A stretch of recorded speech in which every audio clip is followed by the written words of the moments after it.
Video को like करके आगे शेयर जरूर कर देना। बात बताऊं, मौला मुश्किल कुशा सैयदना अली के मुर्तजा ने तो जबरदस्त बात की। इसी के बाद मैं पूरी कर दूं, वक्त हुआ, बात पूरी करूं। अल्लाह अकबर। ये जो खुदकुशी करने वाले सोचते हैं ना कि मेरी हर हाजत पूरी हो, तवज्जो कर, मेरी हर हाजत पूरी हो। याद रखना, कोई इंसान नहीं जिसकी हर हाजत पूरी हुई हो दुनिया में। अल्लाह के सच्चे रसूल ने 3 दुआएं की, 2 दुआओं को अल्लाह ने कबूल किया और तीसरे के बारे में फरमाया, महबूब आप ये दुआ न फरमा। हुजूर रो पड़े। तीसरी दुआ ये थी कि अल्लाह मेरी उम्मत में फिरके न पैदा, मेरी उम्मत आपस में लड़े झगड़े न। कब हबीब ये दुआ आप गौर कीजिए, रसूल को, महबूब को तालीम उम्मत के लिए कहा जा रहा है कि हबीब आपकी चाहत से किबला बदल देंगे, लेकिन तालीम उम्मत के लिए कि हबीब आपने 2 कांगा दे दिया, तीसरे के लिए आपको भी कहते आप इसका, आप महबूब हो ना, सवाल ना फरमा। तो ये जो हमारे दिमाग में ना कि मेरी हर हाजत पूरी हो, तो दुनिया है जहां हर हाजत पूरी नहीं होती। इंसान यहां से तृष्णा जाता है, जहां हर हाजत पूरी होती है उसको जन्नत कहते हैं। इसलिए खुदकुशी करने वालों से मेरी गुजारिश है कि तूले अमल यानी उम्मीदों को मत बढ़ाओ। ये दुनिया कलील है, यहां समेटो, जितनी चादर है उतना पैर फैलाओ, बहुत ज्यादा हाजतें न डालो। मौला मुश्किल कुशा फरमाते, मैंने अल्लाह को जो पहचाना, इस तरह पहचाना कि मैं इरादे करता हूं और वो मेरे इरादों को तोड़ देता है। तवज्जो, जो अली के इरादों को तोड़ दे उसे अल्लाह कहते हैं।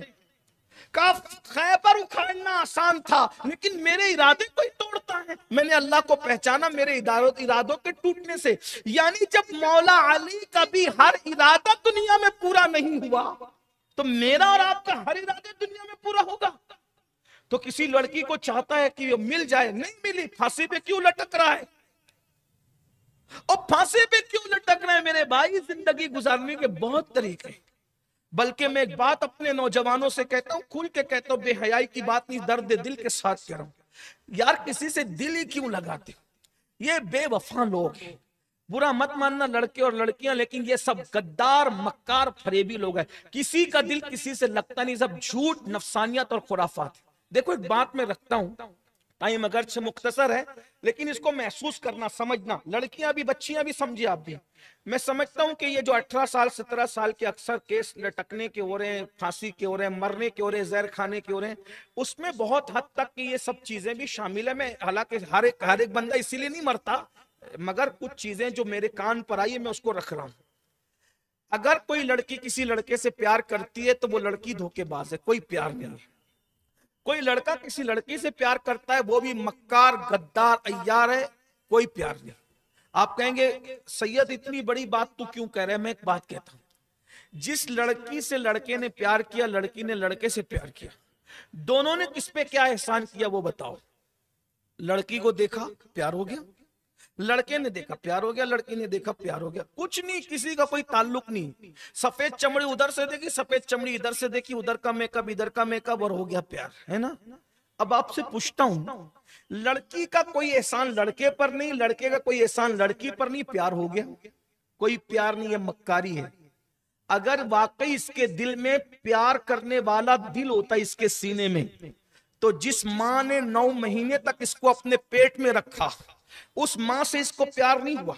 जिसने 9 महीने तक के 3 किलो का बोझ, बढ़ते बढ़ते 3 किलो आखिरी में हुआ, 3 किलो का बोझ, पथरी का बोझ मर्द उठाकर घूम नहीं सकते। कभी तन्हाई में बैठ के मां की कुर्बानी सोचो। 3 महीने का ये बल्कि 3 किलो का ये वजन, 9 महीने का ये बोझ। पहले दिन जो बोझ होता है ना, पहले मंथ में, वो कम से कम एक छटाक भी अगर ले ले तो एक छटाक किसको है? कभी किसी को एक छटाक की पथरी हुई है? इतनी छोटी सी होती है, 10 mm 8 mm, ऐसे तड़पते हैं ना, दर्द उठता है। तो पथरी के दर्द में ऐसे तड़पते हो, पैदाइश के वक्त मां के दर्द को कभी महसूस करो। जिस लड़की का कोई एहसान नहीं, उससे आपको प्यार होता है? जिस मां ने 9 महीने पेट में रखा, 2 साल तक तुम्हें दूध पिलाया, गीले बिस्तर पे सो के तुम्हें अपने सीने पे सुलाया, जिन दिनों तुम बच्चे थे, हम बच्चे थे, मां ने अपनी नींद की परवाह नहीं की, बाप ने अपनी नींद की परवाह नहीं की। सोचो, उससे प्यार नहीं हुआ?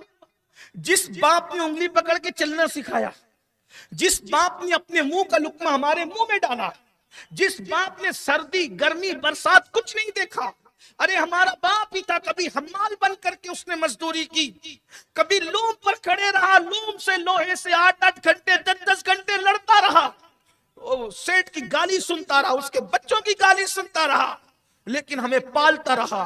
धूप को धूप नहीं देखा, मां ने हुस्न गंवा दिया, बाप ने अपना पूरा शबाब कुर्बान कर दिया। अगर वाकई तुम्हारे सीनों में प्यार वाला दिल होता तो तुम अपनी मां से प्यार करते, अपने बाप से प्यार करते। जिन्होंने एहसान किया उससे प्यार नहीं, और जिसका कोई एहसान नहीं उससे प्यार हो गया, तो मतलब ये है कि ये प्यार नहीं है, ये कोई मक्कारी है, ये कोई गद्दारी है, जिससे लड़कियों को होशियार रहना चाहिए। मैं समझता हूं कि 100 में 1-2 अगर कोई हो जाए तो हो जाए, लेकिन बहरहाल हम किसी शैतानी प्यार के कायल नहीं।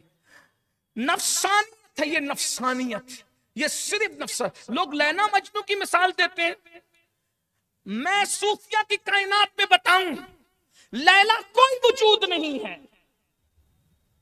कोई वजूद नहीं है, लैला झूठ है, मजनू है, लैला कोई वजूद नहीं। आप कहेंगे क्यों? मैंने कहा मेरे सूफिया ने मुझे बताया कि मजनू जिनका असल नाम कैस था, वो अल्लाह का जिक्र करते थे, ला इलाहा इल्लल्लाह, ला इलाहा इल्लल्लाह, ला इलाहा इल्लल्लाह, ला इलाहा इल्लल्लाह, ला इलाहा, वो ला इलाहा इल्लल्लाह इल्लल्लाह करते थे। और सूफिया का तरीका होता है, जोर से कहते थे ला इलाहा, दिल में कहते थे इल्लल्लाह, ला इलाहा इल्लल्लाह, दिल में कहते थे। पागलों ने सुना और क्या कहा, ला इलाहा को लैला लैला लैला लैला, और इतने किस्से गढ़ दिए। और ये देखो, जब लैला मजनू की दास्तान है तो क्या हम लैला मजनू न बने? ओ पागल, ओ कोई लैला नहीं है, वो लैला है। अगर तू लैला से इश्क करने आ रहा है तो फिर मैं तेरे कदम चुमने के लिए तैयार हूं। सुभान अल्लाह। यूसुफ अलैहिस्सलाम ने भी तो इश्क किया था जुलेखा से, अस्तगफिरुल्लाह। ओ इतने नीचे गिर गए कि नबी को भी तुमने आशिकों की फहरिस्त में खड़ा कर। कोई इश्क नहीं था हजरत यूसुफ अलैहिस्सलाम का जुलेखा से, हजरत जुलेखा का इश्क था हजरत यूसुफ से, और यूसुफ भागते रहे उससे दूर। और बल्कि यहाँ एक हदीस याद आई इमाम गजाली ने जो लिखी, जब जुलेखा ने बुलाया ना बदकारी के लिए, तो उसने 7 दरवाजों के अंदर हजरत यूसुफ को बुला के ताले ताले ताले ताले डाल दिए। हजरत यूसुफ अलैहिस्सलाम के लिए अब तो वो बेफिक्र हो गई। क्यों बेफिक्र हुई? कि मैंने तो 7 ताले डाल दिए ना, अब यूसुफ जाएंगे कहां? लेकिन अल्लाह क्या बता रहा है, वल्लदीना जाहदू फीना लनहदियन्नहुम सुबुलना, जो हमारी राह में कोशिश करते हैं हम उनके लिए रास्ते बना देते। जैसे जुलेखा ने उनको बुलाया बदकारी के लिए, तो हजरत यूसुफ अलैहिस्सलाम। लेकिन यहां एक बात और याद आई, इमाम गजाली ने क्या प्यारी बात लिखी, सुन लीजिए, शायद कभी ये बात मैं सुना सकूं या नहीं। जुलेखा ने जब हजरत यूसुफ को जिना की दावत दी, बहुत खूबसूरत थी, क्यों दी बहुत तफसील से मैं बयान कर चुका हूं कई जगह। लेकिन जुलेखा का एक बुत था, सोने की मूर्ति थी जिसकी वो इबादत करती थी। तो जुलेखा ने अपना दुपट्टा हजरत यूसुफ को जिना की दावत देने से पहले उसके सर पे डाल दिया। हजरत यूसुफ अलैहिस्सलाम ने कहा, ये तूने अपना दुपट्टा इसके सर पे क्यों डाला? कहा तुझसे जिना करना है ना, और ये मेरा खुदा है, तो खुदा के सामने जिना करने में शर्म आती है। तो हजरत यूसुफ ने कहा, जो देख नहीं सकता और दुपट्टा जिसकी आंखों को छुपा दे, जब तू उस बातिल के सामने जिना नहीं कर सकती, मेरा खुदा तो वो है जिसकी निगाह से कोई चीज छुप ही नहीं सकती। वीडियो अगर अच्छी लगी हो तो लाइक करके आगे शेयर ज़रूर कर देना। अल्लाह हाफिज़।